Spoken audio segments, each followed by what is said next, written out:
Hello. So this video is a little bit on movementless yoga, healthy natural breathing. I'm taking some time speaking this because movementless yoga is also silence-based practice. There is no chanting. There is not even moving a muscle. It's based on, well, circadian rhythms, harmonical circadian rhythms, body clock, and these are all things that are happening inside. Yeah, I'm going to move my hands, move my fingers, for example. There are other dynamics happening with this, which is over and above what the body is already doing. Okay. So, in other words, to get familiar with movementless yoga, it is important to come to more of silence, which means frequency, energy, vibration. When we talk in terms of frequency, what I'm saying isn't words, there's a certain frequency to it. I'm using words. For example, I speak all fast and then the rate of speech, the frequency of the words I'm using is faster, or rather, there is not much gap, which I just said. Or I can say slowly and have you pay attention to your bodily experience while I'm stretching one sentence with lots of silence in between, one word and the other, and your nerves would go like, oh my God, why don't you speak fast? So it has body awareness part of it. It has you paying attention to silence, yeah, because the practice is not speech-based. It is awareness-based. And you become aware of the sounds that's there, because sounds are always there. That's, for example, there's a traffic, there's a rustling of leaves, birds, gadgets, that's there. What is not obvious is that there is silence, which we are not used to listening to as often. Yeah. And then there is movements. Human beings are designed to move. And then underlying the different movements, excuse me, for example, there's a heartbeat. Yeah. Now that is internal movements. You can't see it. But because I'm alive, there is a beating heart. And then there's a movement of respiration. Muscles are expanding, contracting, like when I'm moving my fingers. Even if I'm not moving my fingers, there are arteries and veins and capillaries expanding and contracting. Now, I'm not making them do that, which means there are involuntary movements in the body. A live body is designed to move. A live body moves. And then there is visible movement, and then there is not so visible movement. And if they are not moving that way, then there will be a problem. It's also called a disease. Yeah. So there is movement, and then there is other than that, like how there is sounds, there is silence underlying the different sounds. If I don't speak,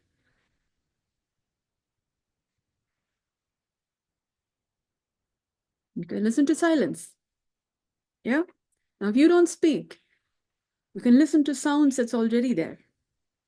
Yeah. May not be your sounds, but there are other sounds that's there. And underlying all of that is the silence, like a theater screen, blank, on which when an image is projected, then you see the picture. But if you switch off the image, you see the blank screen. Yeah. Silence is like that. There is already that, and then sounds from it. As the day goes to the night, towards the evening, sounds kind of come down as people go to sleep. You hear a little more silence. That's naturally there. As the sun sets, birds chirping come down because birds go to sleep, for example. So the kind of sounds that's there is lesser. Then there would be just human sounds or activities that's happening there. And then as the day goes night, even those sounds come down, and then you hear more silence. So that's there too. Earth sounds come down because maybe microbes also go to sleep. I don't know. Yeah. It's so there is different levels to it. And then there is similarly our body moves. Heartbeat is at a different pace. Respiratory rhythms is at a different pace. Bowel movements. When there is food, different movements. When there is no food, different related movements. Yeah. And then similarly, just like how sounds and silence is related, movement and stillness is related. Okay. Now we may or may not be familiar with stillness related with the body. How is stillness experienced in the body? Yeah. And it's not something, oh, now still. It's not like, oh, turn off the sounds or you're not speaking and then there's silence. You could be having sounds in your head. Yeah. And you're quiet, like, oh, what sounds? Yeah. Or no sounds. Yeah.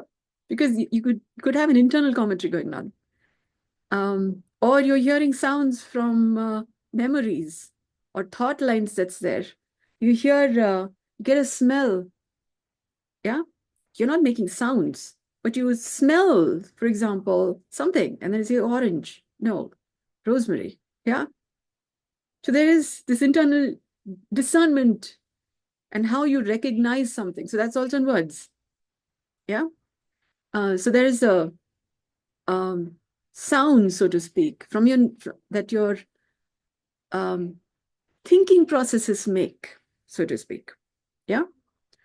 Which is why when people are, say, in a meditative process, they say a lot of thoughts. I don't know how to stop my thoughts. Yeah. So that's one of the challenges that's faced. So what I'm actually saying here is there are different layers to practicing, to coming familiar with the practice of movementless yoga. And then I'm talking about circadian rhythms, body clock, harmonic ultradian rhythms, uh, the other rhythms. Yeah. So it takes a little while, but the benefits multiply, accrue, compound over time. For example, you would have less diseases. Yeah. Sometimes our disease is coming from the amount of sounds we keep listening, not listening to silence every now and then. Yeah. Our nerves could be so tense from listening to sounds all the time to the point that you don't listen.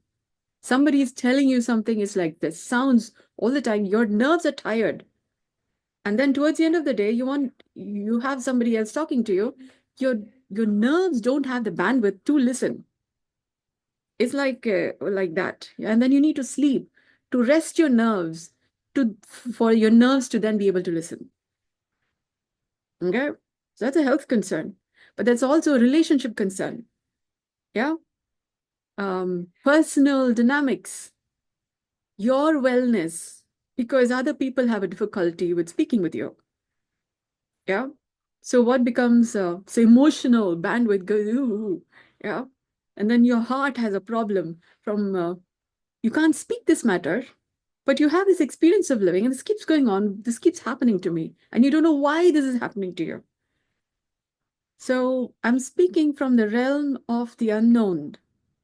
So there is I'm alluding to the idea of the Johari window. So there are things that you know that you know. There are things that you know that you don't know. There are things that you don't know that you know. And there are things that you don't know that you don't know.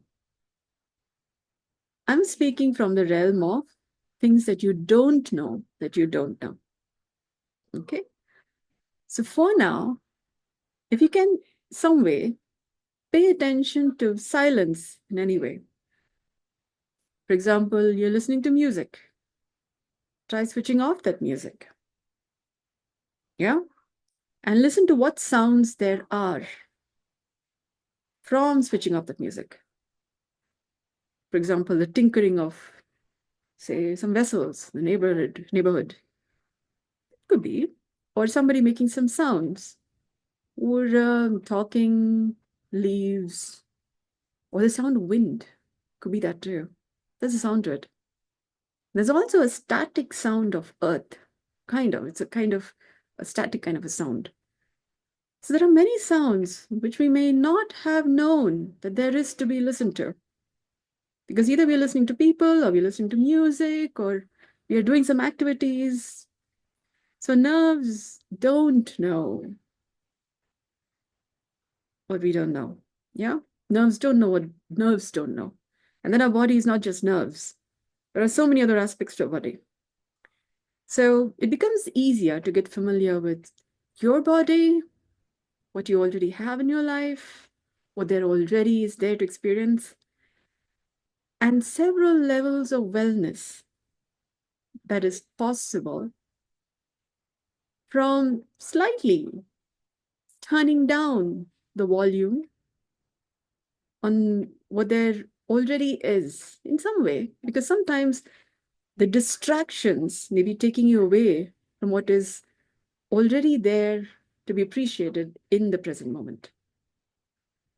Try tuning down some of those volumes, the many things that may be distracting you. Yeah, or what you generally hit. There's nobody to talk to, you're sitting alone, you're bored, you play the music. Or you reach for a book, maybe. Or you watch the television. Or you surf the phone. Try, even if you can just list down what is it you go to when you're bored. Yeah? Or what are the activities you do during the day? Apart from your main task, like studying or working. Yeah? Just paying attention to what you do during the day will give you a little sense of, oh, you're distracting yourself. It could be the phone. Yeah. So there are some activities like this that you often go to, or you pick up a phone and speak to somebody, because sometimes we don't like to be bored. We don't like to be alone, or we don't like to be silent, or we don't like to be still, like all the time movement. Yeah. Because if you don't move, it gets weird, or you don't know what to do, or you get uncomfortable. Notice that a little bit. What makes you uncomfortable? And what are the things that you do to distract yourself from a little bit of the discomfort? Or oftentimes we reach for things because we get uncomfortable. Yeah. So we can notice what is that you do during the day. It becomes easier for you to notice why you're doing that. And then some of those activities may be distractions to distract you from discomfort. Slowly it becomes possible to reduce the distractions, so to speak, once you recognize why you do that. And then chances are you'll have more time in the day. For example, to pay attention to silence. For example, to pay attention to your bodily experience. When you're using phone, when you're not using phone, what happens in your body? When you're using it, not using it. Or you're listening to music, not listening to music. Watching television, not watching television. Talking to somebody, not talking to somebody. Yeah? So I hope this information gives you pause for thought. Better to come. Yeah? Thank you so much for your interest. Good day.